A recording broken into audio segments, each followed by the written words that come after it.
apa kabar Sobat Komjatim? Selamat datang kembali di podcast Jendela Kominfo Jawa Timur. Bersama saya, Saada Hafid.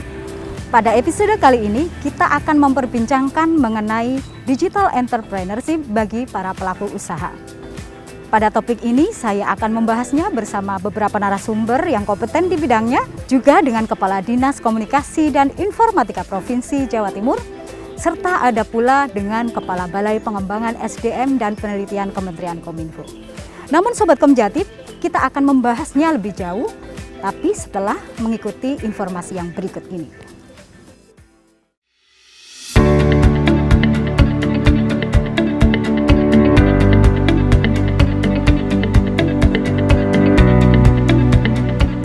Pandemi COVID-19 yang melanda Jawa Timur telah memberikan dampak terhadap berbagai sektor, terutama sektor UMKM. Selama ini peran UMKM di Jawa Timur dinilai cukup signifikan. Pada tahun 2016, UMKM berkontribusi sebesar 56,43%, meningkat menjadi 56,63% pada tahun 2017. Dan pada tahun 2018 juga mengalami peningkatan menjadi 56,93%. Akan tetapi, dengan adanya pandemi COVID-19, UMKM di Jawa Timur memaksa setiap usaha untuk memutar haluan strateginya. Gubernur Jawa Timur, Khofifah Indar Parawansa pun mendorong pelaku usaha mikro kecil menengah atau UMKM untuk masuk dan mengoptimalkan potensi pasar melalui ekosistem digital. Sudah saatnya UMKM naik kelas dengan memanfaatkan teknologi agar bisa merambah pasar lebih luas.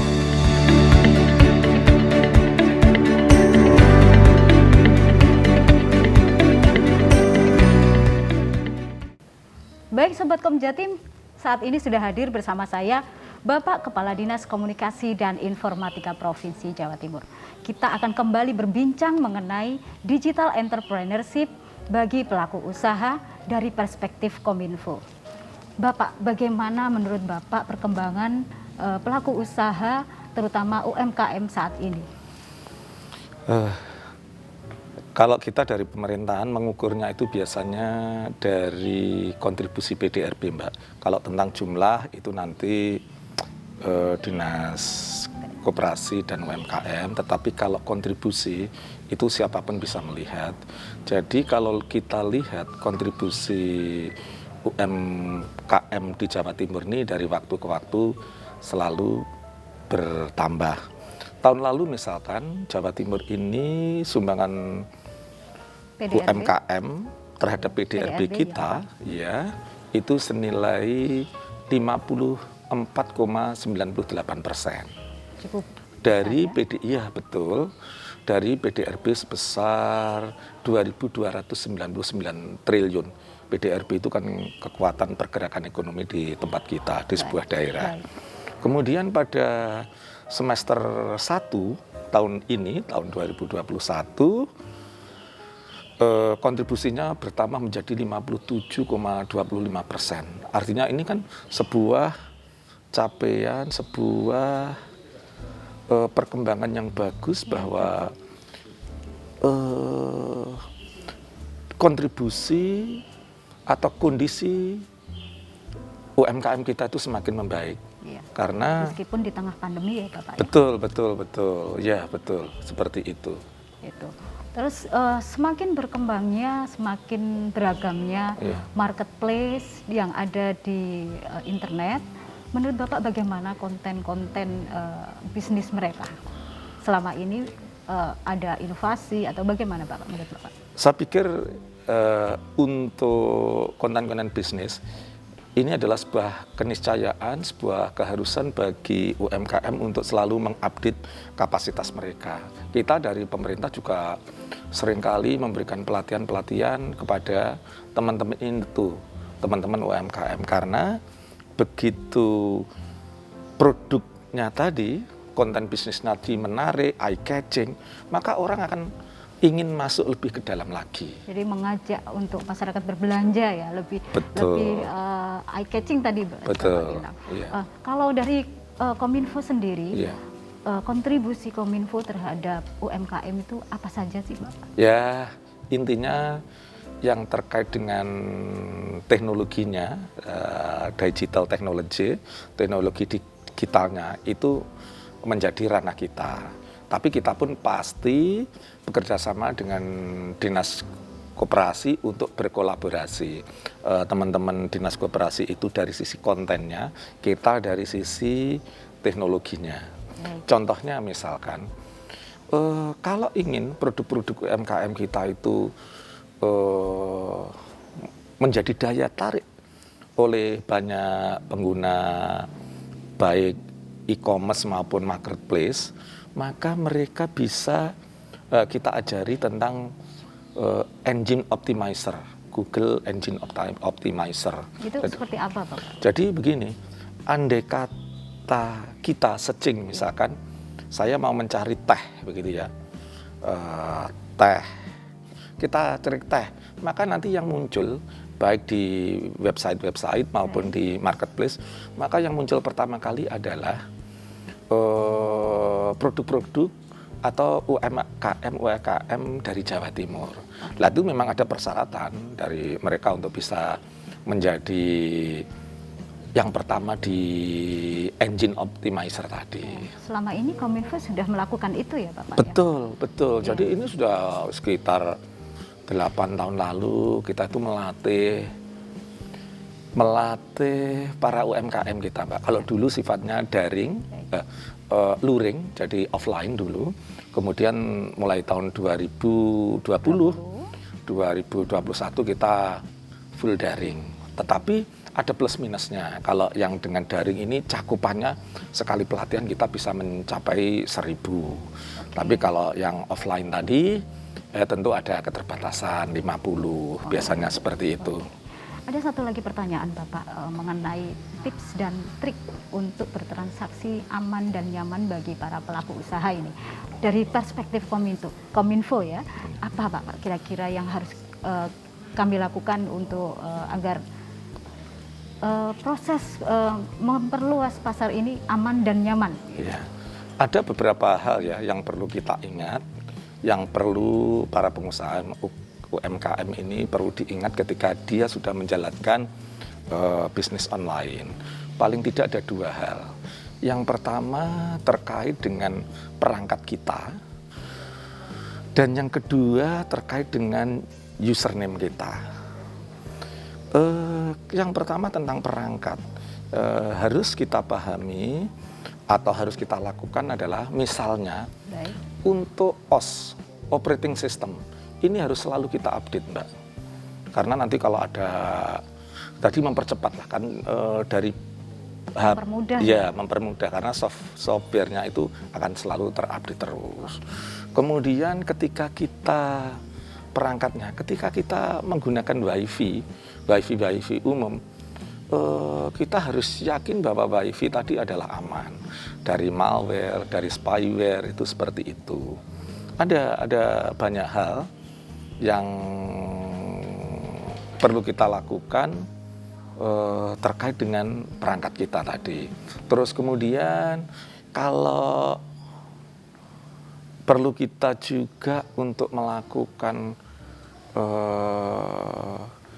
updating sistemnya juga, itu seperti itu. Itu ada banyak hal. Jadi ada 2 hal ya Mbak Saada Hafid. Yang pertama tentang perangkat dan yang kedua tentang username kita. Jadi kita harus misalkan untuk username itu kita harus selalu, yang pertama, PIN itu adalah punya kita, jangan diberikan kepada siapapun. Itu yang punya kita. Kemudian yang kedua, kita kan ada punya, harus kita bedakan antara ini username, email atau apapun yang kita miliki ini pribadi atau untuk bisnis. Ini harus kita buat, kita bedakan. Jadi harus dibedakan ya, betul, biar betul, aman itu ya Bapak. Betul. Kemudian juga ketika kita log out, kita harus jangan lupa log out. Karena kalau enggak itu ibarat rumah terbuka terus, orang bisa masuk, itu ya. Baik. Jadi itu diantaranya untuk username yang kita miliki. Ya. Itu, Satu lagi Bapak, mengenai pemilihan marketplace. Iya. bagaimana menurut Bapak? Apakah ini juga menjadi trik untuk aman dalam bertransaksi gitu? Betul. Saya pikir memang harus kita harus banyak bicara, kita harus ikut komunitas, kita harus aktif dengan mitra-mitra kita, marketplace yang ini bagaimana begitu ya. Tetapi yang jelas diantaranya ya kita yang menggunakan marketplace yang besar gitu ya. Jadi adalah nggak perlu saya sebutkan satu persatu, tapi ada memang marketplace yang besar. Itu biasanya mereka lebih memberikan security, keamanan kepada kita. Kemudian marketplace dari pemerintah itu bisa digunakan, jelas itu safe, tidak akan penyalahgunaan data dan sebagainya. Kemudian kalau saya melihat marketplace tadi, kita juga harus melihat kita harus melihat produk kita, apakah karena marketplace 1 dengan 2, 3 dan 4 itu berbeda. Kekuatannya di mana?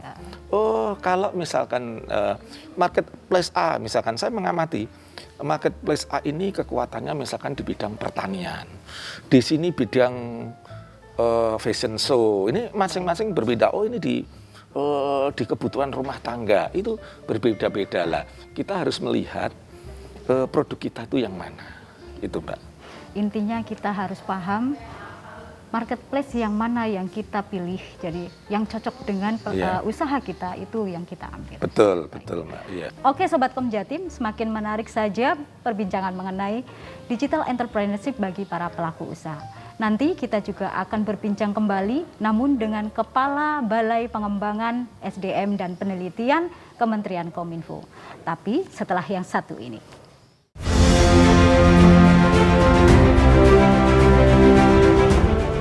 Pandemi sungguh sangat menghantam para pelaku bisnis, mikro, kecil, dan menengah. Namun, bagi para pelaku UMKM, menyerah bukanlah pilihan. Sehingga jalan keluarnya, para pelaku UMKM bertahan melalui digital marketing dengan memanfaatkan e-commerce, shopping online, dan juga marketplace. Mereka merambah dan mengembangkan pasar hingga ke internasional. Dan akhirnya, mari kita sama-sama terus semangat berkarya dan menduniakan produk-produk Indonesia ke kancah internasional. Baik Sobat Komjatim, kembali lagi di podcast Jendela Kominfo Jawa Timur. Sudah hadir di sini Ibu Kepala Balai Pengembangan SDM dan Penelitian Kementerian Kominfo, Ibu Eka Handayani. Beliau akan berbincang mengenai kontribusi pemerintah terhadap bisnis para pelaku usaha. Langsung saja kita berbincang dengan beliau. Ibu, apa kabar? Alhamdulillah sehat. Oke, selalu berkabar baik ya Ibu ya. Saya ingin menanyakan beberapa hal mengenai program Digital Entrepreneurship Academy. Boleh dijelaskan Ibu, ini program seperti apa dan dilaksanakan di mana? Ya, baik. Terima kasih atas kesempatan ini. Kami di Kementerian Komunikasi dan Informatika ada program Digital Talent Scholarship. Nah, Digital Entrepreneurship Academy ini merupakan bagian dari program Digital Talent Scholarship atau DTS ya, atau DTS. Nah, di tahun 2021 ini program Digital Entrepreneurship ini kami kemas untuk pelaku bisnis seperti itu. Nah, programnya apa saja tadi ya. Jadi bisa kami kemas dalam bentuk ada lebih dari 10 kami kemas. Ya, lebih dari 10. Iya, banyak sekali. Jadi salah satunya ada bangkit di masa pandemi, kemudian Bukalapak Digital Entrepreneurship, kemudian Facebook Digital Entrepreneurship, kemudian ada Gojek Digital Entrepreneurship, ada kelas umum, ada kelas kuliner. Kemudian ada Google Digital Entrepreneurship, ini ada untuk kelas-kelas ibu rumah tangga dan kelas umum juga. Kemudian ada Grab Digital Entrepreneurship, kemudian Tokopedia Digital Entrepreneurship, kemudian ada Women in Digital Entrepreneurship, kemudian Digital Marketing dan Pengembangan Usaha, kemudian kelas dasar memulai usaha, kemudian kelas pemasaran digital dan pengembangan usaha, kemudian memulai berwirausaha, dan pengelolaan keuangan digital. Jadi ada Seperti 10 itu. ya? Ada lebih dari 10. Lebih dari 10 Lebih dan dari sudah 10. terspesifikasi. Sudah terspesifikasi. Jadi kalau ibu rumah tangga ingin membangun Ada usaha, apa kelasnya. pelatihannya Iya, ada sendiri ya, ada Ibu? sendiri. Nah, kemudian kalau pelaku usaha ini mengikuti pelatihan, adakah program kelanjutannya, Ibu? Iya, program jadi materi ya, Iya. mungkin materi yang kami berikan juga kita sesuaikan dengan misalnya untuk ibu-ibu rumah tangga, untuk pelaku usaha yang baru mau memulai usaha, atau kemudian UMKM yang sudah tingkat lanjut, seperti itu materi-materi yang kami berikan kita Juga sesuaikan berkaitan dengan dengan- kelasnya seperti Oke, itu. oke. Nah, kemudian pelaksanaannya ada di mana gitu Iya. ya. Jadi pelaksanaannya tuh bisa kita secara online, kemudian secara offline, kemudian atau hibrid gitu. Jadi Hybrid online dan bisa. offline. Jadi salah satunya kami bisa selenggarakan di rumah inovatif kami di BPSDMP Kominfo Surabaya. Kami punya rumah inovatif, jadi kami Oke. selenggarakan di situ. Baik online maupun secara offline. Seperti itu. Nah, kemudian untuk tahun 2021 ini di Jawa Timur kami akan selenggarakan di sekitar 20 kabupaten kota. Oke. Kemudian banyak juga di ya, Ibu. 20 kabupaten kota. Ya, yang termasuk di Sumeneb, kemudian di Pamekasan, kemudian di Malang, kemudian ada lebih dari 20 di Provinsi Jawa Timur. Nah, kemudian kami di NTB juga kami selenggarakan di 6 kabupaten kota di NTB. Tapi di Seperti Jawa itu. Timur sudah 20 ya, Ibu, 20 ya, Cukup saat banyak ini sekali. ya. Jadi untuk yang dia tahap 1 itu sudah kami selenggarakan di 10 kabupaten kota. Kemudian di tahap 2 ini kami akan selenggarakan juga di 10 kabupaten kota. Oke Ibu, untuk target peserta ini gimana ya Bu ya? Target peserta itu untuk akademi digital academy. Baik, iya. Target dan syaratnya Ibu. Baik, untuk tahun 2021 ini target khusus untuk Digital Entrepreneurship Academy untuk di Jawa Timur dan NTB ini sejumlah 5.000 orang. Oke. Kemudian syaratnya yang bisa mengikuti ini hanya usia 17 tahun. Kemudian memiliki akun sosial. Hanya atau minimal Ibu tadi? Minimal Minimal 17 tahun ya Ibu iya, ya? minimal usia 17 tahun, kemudian memiliki email, kemudian memiliki akun sosial media, kemudian daftarkan di digitalon.kominfo.go.id. Nah, untuk pelaku bisnis yang lain, tidak hanya untuk pelaku bisnis. Iya, semua masyarakat, baik itu pelaku bisnis maupun ibu-ibu rumah tangga dan anak-anak milenial, korban PHK dan lain sebagainya, silahkan mendaftar. Ya. Banyak yang bisa kita ambil manfaatnya untuk pelatihan Digital Entrepreneurship Academy ini. Kita sesuaikan dengan passion kita. Oke. Di situ. Ada pesan Ibu untuk masyarakat Jawa Timur, terutama anak-anak muda ini untuk Iya. yang membuka usaha. Gimana Ibu? Baik, untuk anak-anak muda dan masyarakat Jawa Timur khususnya, itu silahkan kita menyesuaikan digitalisasi untuk Indonesia dengan kita bikin kegiatan-kegiatan produktif secara digital. Dan passion anak muda untuk kita menyesuaikan dengan industri 4.0, dengan digitalisasi, ayo kita sesuaikan. Oke, terima kasih Ibu, Baik, informasinya terima sangat kasih. bermanfaat sekali. Oke Sobat Kom Jatim, demikianlah perbincangan dengan Ibu Kepala Balai Pengembangan SDM dan Penelitian Kementerian Kominfo mengenai program Digital Entrepreneurship Academy. Banyak sekali manfaat dari program ini, maka jangan lupa untuk kalian mengikuti dengan mendaftar di digitalent.kominfo.go.id.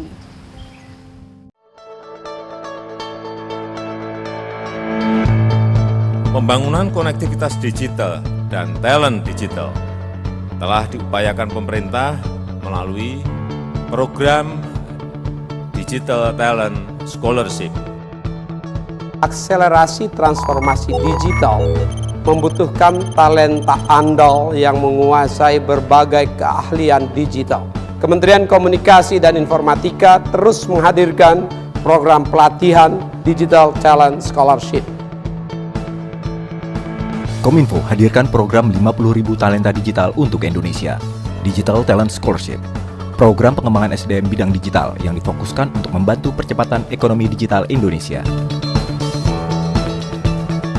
Tema-tema pelatihan seperti Artificial Intelligence, Big Data, Cloud Computing, Cyber Security, Programming, Graphic Design, Wirausaha Digital, dan beragam pelatihan menarik lainnya hadir dalam program ini. Kami akan hadir hampir di seluruh wilayah Indonesia dengan fokus utama di beberapa lokasi. Ayo, ikuti segera. Kunjungi digitalent.kominfo.go.id. Sobat Kom Jatim, demikianlah perbincangan seputar digital entrepreneurship bagi pelaku usaha. Semoga informasi yang kami sajikan bermanfaat bagi Sobat Kom Jatim dimanapun berada, terutama bagi yang berprofesi sebagai pelaku usaha. Jangan lupa untuk subscribe akun YouTube kami di @mmc_kominfo_jatim dengan mengklik tombol lonceng untuk mendapatkan informasi terupdate kami. Saya Saadah Hafid, sampai jumpa, salam sehat.